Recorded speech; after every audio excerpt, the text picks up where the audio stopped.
Point d'étape important pour l'éco-cité mardi 6 octobre 2020. Une centaine de participants s'est retrouvée au Ciné-Camp B à l'initiative du président du TCO, Emmanuel Séraphin. L'objectif de cette rencontre, une séance de travail et de partage sur ce projet de développement phare pour le territoire de la côte ouest et pour la Réunion, qui doit désormais passer à la phase des réalisations. Parmi les participants, des élus communautaires des 5 communes du TCO, des administratifs et les partenaires du GIP Écocité, sous-préfet de Saint-Paul, service de l'État, représentants de la région et du département. Le président du TCO nous en dit plus sur le projet Écocité. Le premier acte de l'Écocité, c'est de réunir les communes. Et vous avez vu sur les cartes, il n'y a plus que 3 communes, il y a les 5 communes du TCO, parce que ce projet, c'est d'abord un projet d'aménagement, mais surtout un projet d'équilibre du territoire. Et si on oublie les hauts, si on oublie le développement des hauts, cette écocité n'a aucune existence parce que sinon on va déséquilibrer notre territoire. Ça ne sert à rien de développer une ville écologique, une ville lumière, si on oublie les habitants dans les hauts. Il y a un projet d'aménagement des cours des hauts, que ça se passe sur le Guillaume, sur la Saline, à la Chaloupe et au Plat.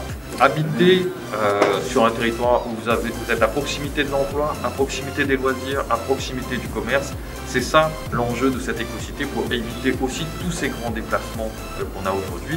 Et nous espérons demain avoir un transport ferré avec la possibilité de se déplacer de façon plus facile sur ce territoire de l'Ouest. L'avantage de cette écocité, c'est de pouvoir se déplacer avec des modes doux, avec tout à proximité. Là, on est sur une zone de loisirs où on a un cinéma.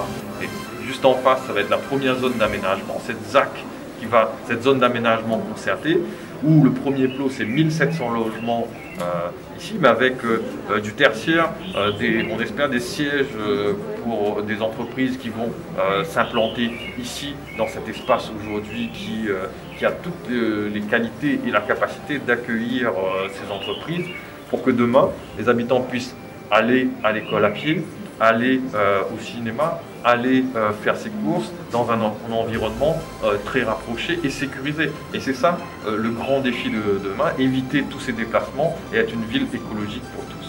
On ne pourra pas tout faire d'un seul coup.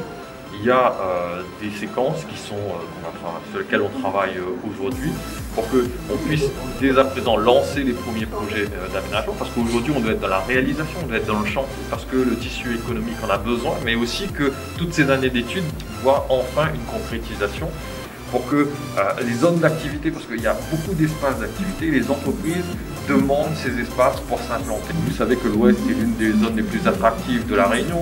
On a une réserve marine, on a la réserve naturelle de l'étang et aussi le parc national. Et ce qui fait que demain, la vie sera encore plus douce. Et j'espère qu'on sera fini avec tous ces embouteillages que l'on voit quotidiennement.